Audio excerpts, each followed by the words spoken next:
नमस्कार दोस्तों। आज मैं आपके लिए एक नई सच्ची डरावनी कहानी लेकर आया हूँ। बस चाहता हूँ कि जो भी इसे सुनेगा समझेगा और इसकी गहराई में जाएगा। एक गांव था। ऐसा नहीं कि वह गांव दूसरे गांवों से बहुत अलग था, लेकिन हाँ, उसकी अनबनी एक अद्वितीयता ज़रूर थी। वहाँ के लोग, उनके तरीके, उनकी चिंताओं में एक अज्ञात से डर की खुशबू ज़रूर थी।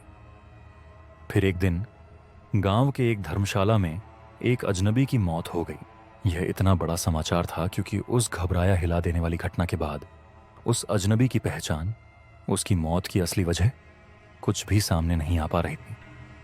विभिन्न शोध ने विभिन्न नतीजे दिए। वहां पर एक मटकी मिली थी जिसमें एक कागज का टुकड़ा था जिस पर लिखा था, मैं अस्तित्व में नहीं हूं। एक और जांच पत्र मिला जिसमें कहा गया था कि मैंने खुद को मार डाला है। फिर एक तीसरा संदेश था कि मेरी हत्या हुई है। ये सब मिलकर महसूस करवा रहे थे कि उस अजनबी की मृत्यु एक भयावह रहस्य थी। अब कहानी यहां मोड़ती है जब गांव वाले ऐसा मानने लगे कि उस धर्मशाला में भूत प्रेत का वास होने लगा है। उन्होंने सोच लिया कि अजनबी की मौत उसी भूत के हाथों हुई थी। फिर वहां ऐसा कुछ हुआ जिससे लगने लगा कि उनकी चिंताएं और उनके डर सच हो रहे थे। धर्मशाला में लगने लगे थे अनहोनी चीखें, भयावह। जब भी कोई वहां जाता वो घबरा जाता। ऐसा प्रतीत होने लगा कि वह साक्षात भूतिया घटनाओं का केंद्र बन गया है।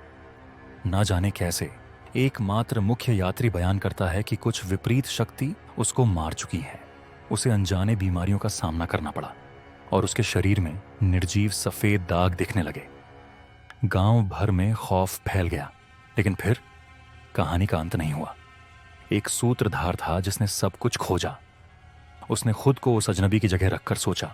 उसने समझने की कोशिश की कि उसे क्या महसूस हो रहा होगा, और तभी वह समझ गया। वह अजनबी, उसकी मौत, उसकी अस्तित्वहीनता सब खौफ से भरी हुई थी। उसे डर था कि उसे कोई समझ नहीं पाएगा। वह अपनी मौत को अपने ही हाथों में छोड़ चुका था। पर वहीं एक और बात थी। वह अजनबी कोई हूबहू वही था जो गांव वाले भूत समझते थे। उसका डर, उसकी गहराई, उसकी अस्तित्वहीनता सब मिलकर एक ऐसी शक्ति बन गई थी जिसे कोई समझ नहीं पाया। तो दोस्तों, आज की कहानी का अंत यहाँ है, पर उम्मीद है इसके जरिए आपने कुछ नया सीखा हो। अगली बार जब कभी भी आप अपने आसपास देखें तो एक बार इस कहानी को याद करें। आगे चलकर क्या पता आपको भी कोई ऐसा अजनबी मिल जाए। तब तक खुदा हाफिज।